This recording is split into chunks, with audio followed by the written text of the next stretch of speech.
అవసరమైతే మిమ్మల్ని తీసేస్తామనేసి మీరు అందరూ వచ్చారు. అది మన శక్తి. అందుకని ఈరోజు ఈ ధర్నా విజయవంతం. ఇక్కడ మొత్తం నిండిపోయింది, రోడ్లు నిండిపోయినాయి, ఇంకా చాలా మంది బయట ఉన్నారు మనోళ్ళు. అందుకని ఇప్పటికే మనం గెలిచాం. సరే, డైరెక్టర్ మేడం గారు వచ్చారు, వచ్చి మాట్లాడిపోయారు. అందులో స్పష్టత రాలేదని మేము ముగించమని మనం చెప్పాం. సరే, మేడం అంతసేపు నిలబడరు కదా, జిల్లాకు ఒకరు మీరు రండి లోపలికంటే, సరే వాళ్ళ మాటను కూడా గౌరవించాలి కదా, మనకు కూడా పరిష్కారం కావాలి కదా అనేసి మనం లోపలికి వెళ్ళాం. చాలాసేపు చర్చలు జరిగినాయి. చర్చలు జరిగినప్పుడు ఇప్పుడు కొంతమంది ఈ 1,50,000 అకౌంట్లో పడ్డాయి అన్నారు. అది 1,50,000 కాదు, 1,500 అవి వేరే అమౌంట్ ఉన్నట్టుంది. లేదు, అది కాదు, నిజంగానే వేసిరు అనుకోండి, అది కూడా మేము అడిగాం. ఏమో మీరు మాట్లాడుకోవద్దు, అది కూడా అడిగాం. మనం చెప్పింది ఏంటంటే జూలై 1 నుండి విధుల నుండి తొలగిస్తామనేసి వాళ్ళు అన్నారు. జూలై 1 నుండి రిటైర్మెంట్ అయ్యే వాళ్ళకి 2 లక్షలు 1,00,000 ఇవ్వాల్సిందే. మీరు అది ఇవ్వకుండా జీవో రాలేదని బాధ పద్ధతిలోనే మేము వేస్తామంటే మేము ఊరుకోమనే చెప్పాం.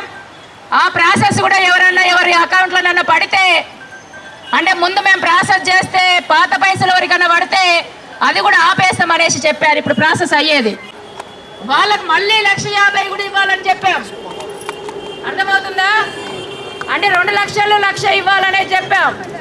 సరే, ఆ విధంగా వచ్చేటట్టుగా నేను ఖచ్చితంగా ప్రభుత్వంతో మాట్లాడతామని చెప్పారు. అట్లాగే వాలంటరీ రిటైర్మెంట్ కూడా ఖచ్చితంగా ఉండే విధంగా మాట్లాడతామని చెప్పారు. పెన్షన్ కూడా అడిగాం, పెన్షన్ పెంచాలని విజ్ఞప్తి చేశాం మనం. సరే, ఎంత పెంచుతారనేది ఆమె చెప్పలేదు. ఆసరా పెన్షన్ అన్నారు. మనమేమన్నామంటే ఆసరా పెన్షన్ అంటే కండిషన్లు ఉన్నాయి. ఈరోజు తెలంగాణ రాష్ట్రంలో భర్తకి ఇస్తే భార్యకి ఇవ్వద్దని, ఇంట్లో ఒకరికి ఇస్తే ఇంకొకరికి ఇవ్వద్దని ఉంది. మనం అడిగింది ఏంటంటే ఇంట్లో వాళ్ళకి ఇస్తురా వీళ్ళకి ఇస్తురా అనేది కాదు.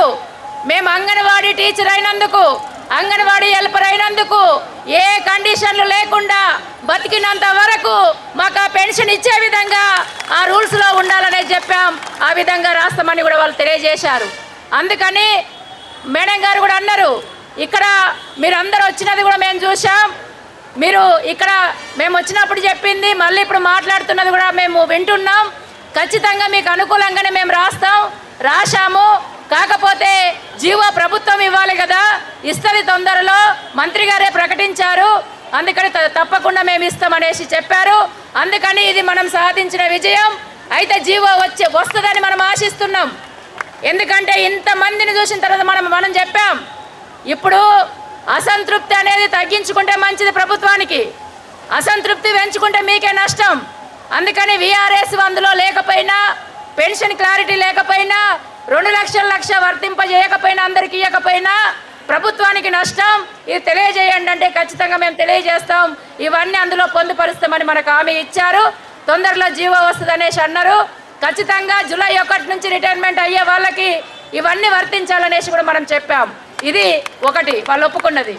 రెండోది ఏంటంటే బోన్ టెస్టులని, ఆ టెస్టులని 65 ఏళ్ళు లేకపోయినా బలవంతంగా 65 సంవత్సరాలు వాళ్ళకి వేస్తున్నారు. అందుకని ఇలాంటి సమస్యలు కూడా పరిష్కారం చేయాలి. నిజంగా 65 ఏళ్ళు ఉంటే మీరు చేయండి, కానీ తక్కువ ఏజ్ ఉన్న వాళ్ళకి ఇప్పుడు మనకు స్టడీ సర్టిఫికెట్ ఉంది. కొంతమంది మన జుట్టు తెల్లగయ్యేసరికి ఏమంటున్నారు అధికారులు, నువ్వు తప్పు రాపించుకున్నావేమంటే నీకెందుకు అవన్నీ, మేము తప్పు రాపించుకునేవాడిని నువ్వెట్లా నిరూపించగలుగుతావు, నా స్టడీ సర్టిఫికెట్ అది, స్టడీ సర్టిఫికెటే కదా నువ్వు తీసుకోవాల్సింది. అందుకని స్టడీ సర్టిఫికెట్లో ఆధార్లో ఏది ఉంటుందే, అంతే తప్ప ఇది పక్కకు పెట్టి బోన్ టెస్ట్ అని మనకు ఏజ్ పెంచితే మనం ఊరుకోమని కూడా చెప్పాం. అది కూడా పరిష్కారం చేయాలనేసి కూడా మనం చెప్పాం. అట్లాగే ఆయాలకు సంబంధించి పాత పద్ధతిలోనే ప్రమోషన్ ఇవ్వాలి, ఇవ్వకపోతే ఇలాంటి పోరాటమే ఆయాలు కూడా చేస్తారని చెప్పాం. అది కూడా ఖచ్చితంగా మేము అయ్యేటట్టు చూస్తామనేది చెప్పారు. అట్లాగే మిగతా అంశాలకు సంబంధించి ఇప్పుడు ఒకటే యాప్ ఉండే విధంగా మరి చాలా కాలమైంది ఒప్పుకోనంటే ఆ ప్రాసెస్ జరుగుతుంది, మేము తొందరలో పరిష్కారం చేస్తామని చెప్పారు. అట్లాగే 5% అయ్యారు.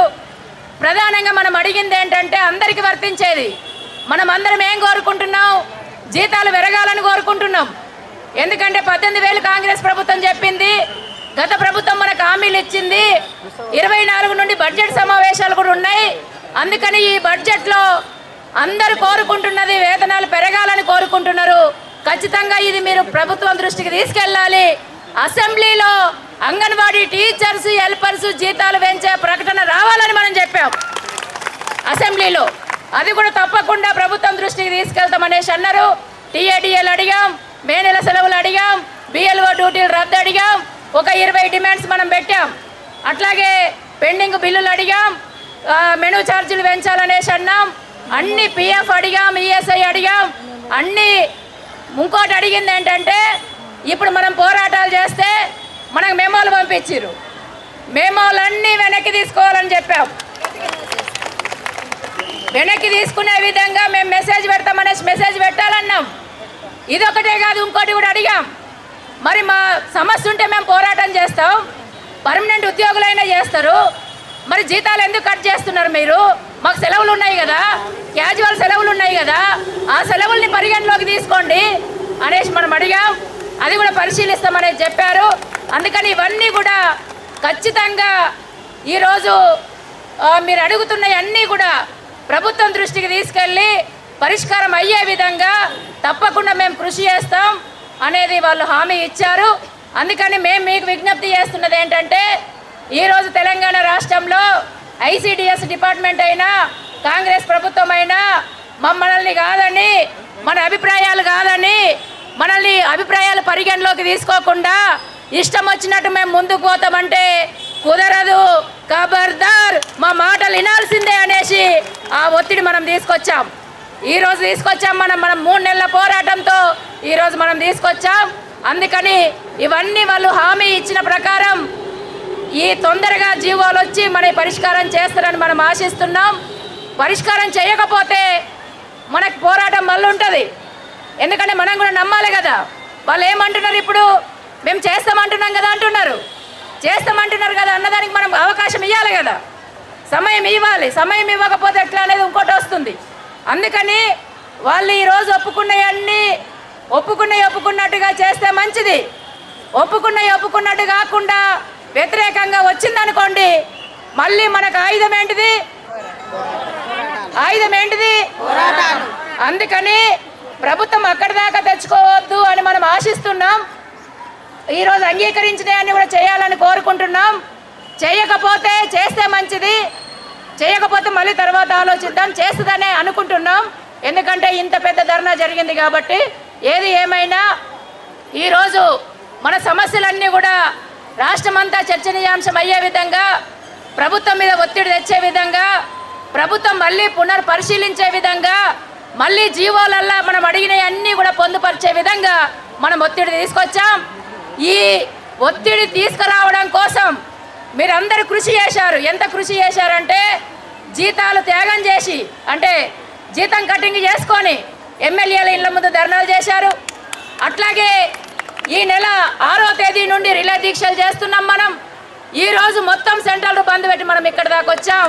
ఉద్యోగాల నుండి తొలగిస్తామని బెదిరించిన ఆ బెదిరింపులకు భయపడకుండా ముందే మా మార్గం అనేసి వచ్చిన మీ చైతన్యానికి సిఐటియు ఆధ్వర్యం, సిఐటియు తరఫున మీకు విప్లవాభివందనాలు తెలియజేస్తున్నాం.